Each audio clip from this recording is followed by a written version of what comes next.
Hello there, this is Senris. This video is part 2 of a tier list of US presidents. I'll link to part 1 in the description.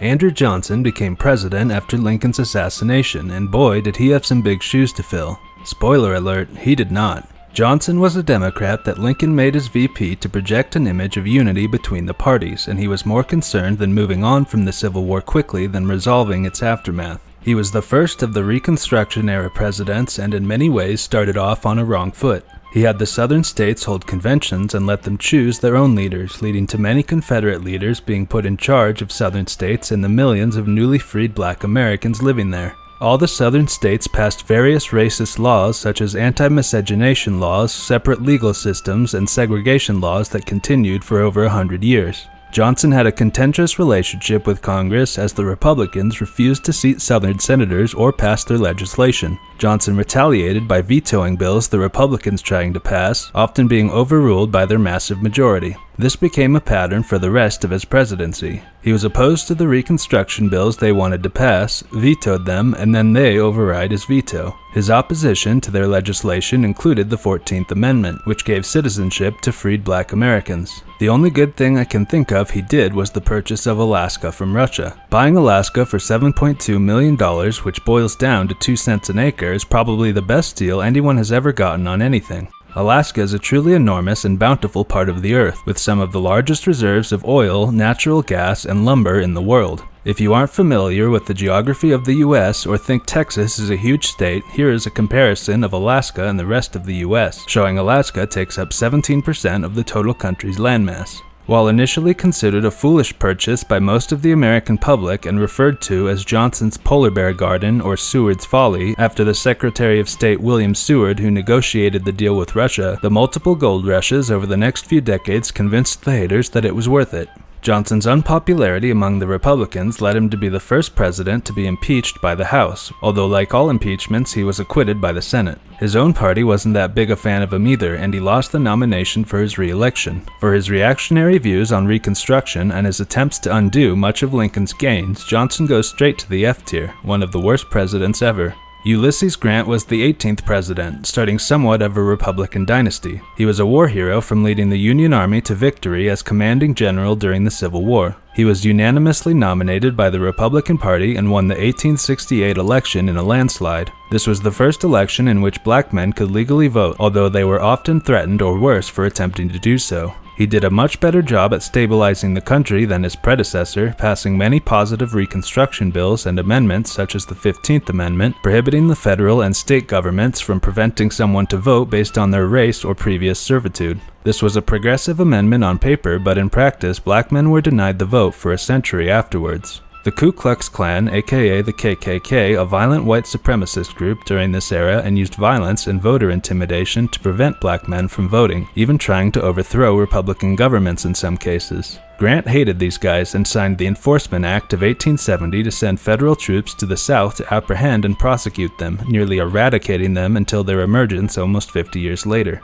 Grant appointed black people to federal offices and signed into law the Civil Service Commission, which was the new agency formed to select employees of federal government based on merit rather than cronyism and nepotism. Grant's administration had several corruption scandals and an economic crisis in 1873, but managed to win his re-election. Grant is an underrated president and incredibly progressive for his time. He did more to combat white supremacy than perhaps any other president, including the modern era, where we have presidents tell white supremacist gangs to stand back and stand by, or working with segregationists to prevent mandatory busing during their Senate careers. Ulysses S. Grant is also the coolest name of any president. A tier. Rutherford B. Hayes was a lawyer who served in the House of Representatives and as the governor of Ohio. An abolitionist who defended several escaped slaves before the Civil War, he was a staunch Republican, although he wasn't above making deals with the devil. His election in 1876 was one of the most controversial in U.S. history. His opponent, Samuel Tilden, won the popular vote, but the electoral count was contested as both parties claimed they won Florida, Louisiana, and South Carolina, with widespread allegations of electoral fraud and other disenfranchisement government, largely along racial lines. The actual winner of these states was never resolved, and so the election was decided in a smoke-filled back room. The TLDR on these contested votes was that the Democrats agreed to let the Republicans have all the electoral votes in exchange for pulling all federal troops from the South, effectively ending Reconstruction by having no way to enforce it. This led to an electoral count of 185 for Hayes and 184 for Tilden, the closest victory in U.S. history. It also set the precedent for Democrats throwing elections and electoral college bullshit that continues to this day. Anyways, Hayes was a relatively progressive president that supported Reconstruction despite being bound to ending it. He further reformed federal appointments similar to Grant, with the civil service moving further away from the spoils system under Andrew Jackson.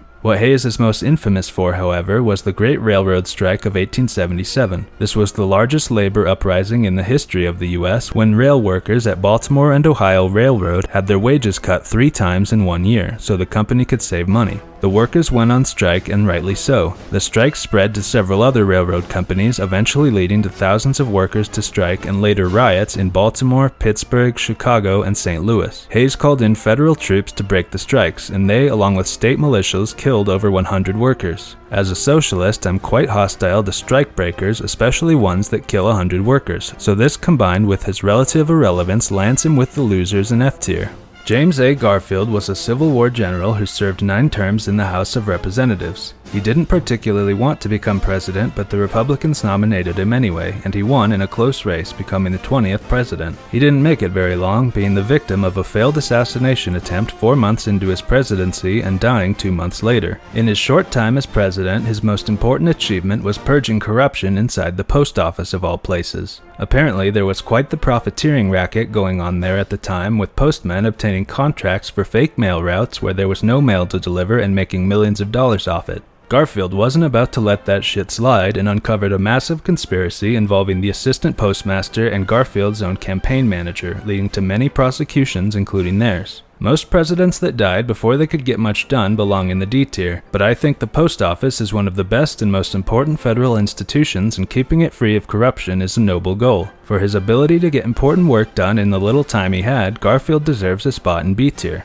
Chester A. Arthur became president upon Garfield's death. He was initially distrusted in Washington because of his past in the stalwart faction of Republicans, which supported the old spoils system of federal appointments and the advancing of civil rights for black people, both of which had fallen out of vogue. Through his term, he slowly won the support of his party and the DC establishment for being a reliable president, good at compromise and making deals and not rocking the boat. Compromises and deal-making like the Chinese Exclusion Act. Fuck this guy and his weird-ass sideburns. F tier. Grover Cleveland was the mayor of Buffalo and governor of New York before becoming the 22nd president and later the 24th, making him the only president to win 2 non-consecutive terms besides Donald Trump. Or at least that's what the script originally said, but recent events have weakened Trump to the point where I think DeSantis could wipe the floor with him, but I'll talk about that in another video. Cleveland was regarded as a man of honesty and integrity and was popular enough to win as a Democrat in the middle of a 70-year Republican dynasty. His first term was characterized by bipartisanship, as he didn't fire Republican appointees as long as he thought they were doing a good job, as well as further reforming federal appointments like many presidents of the era. His second term, however, was marked by a financial crisis in 1893 and anti-worker decisions such as breaking the Pullman strike, a massive rail worker strike led by Eugene Debs. If you aren't familiar with Eugene Debs, he was an old-school socialist, one of the founders of the American Railway Union and the Industrial Workers of the World, and the presidential candidate for the Socialist Party of America in 5 separate races. A badass motherfucker, basically. Grover Cleveland did not share the sentiment, however, sending the army in to break the strike and having Debs arrested on federal charges. Putting an early hero of the socialist movement in jail and strike breaking is a good way to get yourself put in F tier.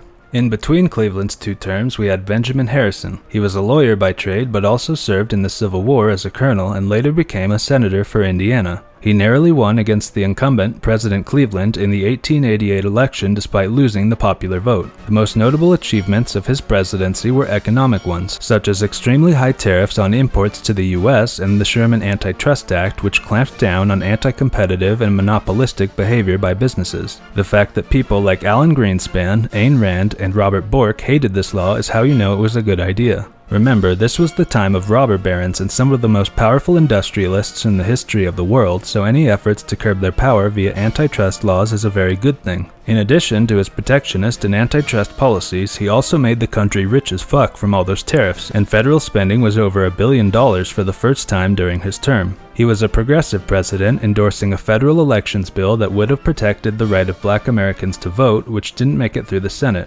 Whether it's 1776, 1888, or 2022, the Senate has never been a big fan of democracy. Harrison was a conservationist and created the National Forest Reserves. He had an assimilationist policy with regards to Native Americans, but also backed the Army after the Wounded Knee Massacre, in which about 300 people, including women and children, were brutally gunned down. Harrison awarded 20 of the soldiers involved with the Medal of Honor, which is the highest award in the US military. I think Harrison did a lot of good for the country, and I would consider him a better than average president, but the Wounded Knee Massacre was such a horrible atrocity that it sours my views on him. He belongs in the D tier. William McKinley was the last president to have served in the Civil War, working his way up from an enlisted man in the Army all the way to President of the United States. The most notable aspect of his presidency was the Spanish-American War. One of the things that precipitated the war, besides just plain old US imperialism, was the sinking of the USS Maine. At the time, the official story was that the Spanish blew the ship up, and with the help of William Randolph Hearst and his yellow journalism, that story was quickly adopted by the US public. Later investigations had various conclusions, from it being an accident caused by 5 tons of explosives being stored on the ship along with other combustibles, that a mine had blown up the ship, some combination of these two, or that it was all a false flag op by the US to have a reason to start the war and sell it to the American public. The US does have a history of planning false flag operations in Cuba, but that is a whole different can of worms, so I'll leave why the Maine was sunk up for you to decide. In any case, the war was won quickly by the US, leading to Spain handing over its American colonies in Puerto Rico, Guam, and the Philippines, and Cuba becoming independent, although they later tried to take it several times. He also oversaw the annexation of Hawaii. I'm not a fan of how any of these places have been treated since. Puerto Rico and Guam have been in limbo as territories without democratic representation. Cuba has always been treated like shit by the US, including trying to starve the people of the island for the past 60 years through the embargo, and Hawaii is one of the saddest and most brutal stories of imperialism in US history, and that is saying something. I'm not a fan of this guy, and apparently neither were the anarchists of the time, as a Polish-American anarchist shot him shortly after his re-election, leading to his death 8 days later. F tier.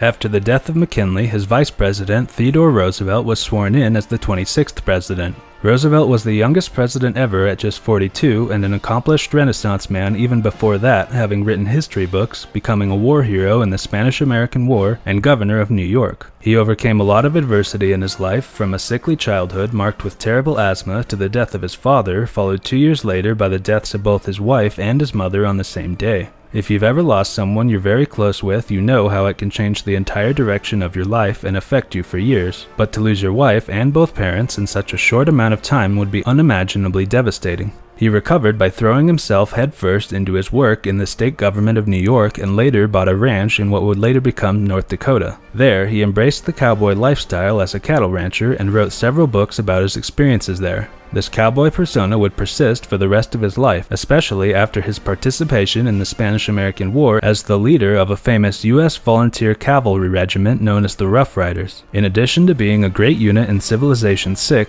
the Rough Riders participated in several battles in Cuba against the Spanish, which is where their fame came from. His war hero fame and political experience catapulted him to his position as New York governor, then vice president, and finally president. As president, he is most known for his progressive and antitrust economic policies, his conservationism, and his imperialist foreign policy. He referred to his domestic policy as the Square Deal, which focused on conservation of natural resources, control of corporations, and consumer protection. He strongly believed in using the power of the federal government to improve the lives of normal people more than most presidents. He used the Sherman Antitrust Act much more aggressively than previous presidents, prosecuting more than twice as many companies as Harrison, Cleveland, and McKinley combined, and breaking up and regulating some of the largest companies that existed at the time. Early on in his presidency, there was a large coal miner strike, and rather than send in the army to break the strike like his predecessors, he helped reach an agreement between the workers and J.P. Morgan, making him the first president to help settle a labor dispute rather than crush it.